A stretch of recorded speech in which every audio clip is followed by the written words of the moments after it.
ঈদের দিন সকালবেলা আব্বা যখন নতুন পাঞ্জাবি আর লুঙ্গি পরে ঈদের মাঠের দিক রওনা দিত, আমি পিছনের দিক তাকায় দেখতাম আমার আব্বারে কেমন দেখা যাচ্ছে। আজকে আবার বাড়ির সবার জন্য নতুন জামা কাপড় কিনে আনছি রে। সবাই আছে, খালি আমার আব্বাই নাই রে কামাল। কাকা, ঈদের মার্কেট করে বাড়ি না যে বাড়ির সামনে দাঁড়ায় রয়েছেন কে? কাকা, সবার জন্য নতুন কাপড় চোপড় কিনছেন, তা আপনার তো আনন্দে থাকার কথা, আপনার চোখে পানি কে? আরে কামাল, আজকে না আব্বার কথা খুব বেশি মনে পড়তেছে রে।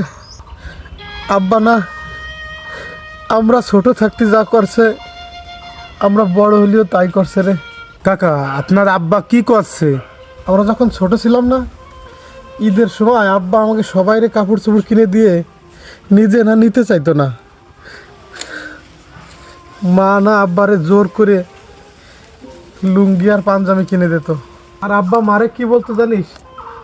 আরে আমার না 3-4 বছরের পাঞ্জাবি রয়েছে, পরার টাইম পাইনি, আমার আর পাঞ্জাবি কিনে দেওয়া লাগবেন না। আর আমরা যখন বড় হলাম না, তখন আব্বারে পাঞ্জাবি লুঙ্গি দিতে গেলি কত কি, গতবারে সেই পাঞ্জাবি এখনও নতুন রয়েছে, আমার পাঞ্জাবি লুঙ্গি দেওয়া লাগবেন না, খালি খালি টাকা নষ্ট করো না। জানিস কামাল, তারপরেও না আমি আনতাম।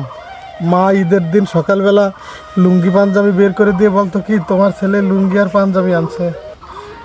আব্বা না মার দিক তাকাইয়ে হাসি দিয়ে বলতো কি, ওরে না আনতে নিষেধ করছি। ঈদের দিন সকালবেলা আব্বা যখন নতুন পাঞ্জাবি আর লুঙ্গি পরে ঈদের মাঠের দিক রওনা দিত, আমি পিছনের দিক তাকায় দেখতাম আমার আব্বারে কেমন দেখা যাচ্ছে। জানিস, আমার কাছে মনে হতো কি, আমার আব্বা মনে হয় আমার জন্য অপেক্ষা করতে রে কামাল। কাকা, মন খারাপ করেন না, বাড়ির ভিতর চলেন। বাড়ির মধ্যে যাবো কিরে কামাল? গত ঈদের সময় আমার আব্বার আমি পাঞ্জাবি আর লুঙ্গি কিনে দিছি, আজকে আবার বাড়ির সবার জন্য নতুন জামা কাপড় কিনে আনছি রে। সবাই আছে, খালি আমার আব্বাই নাই রে কামাল।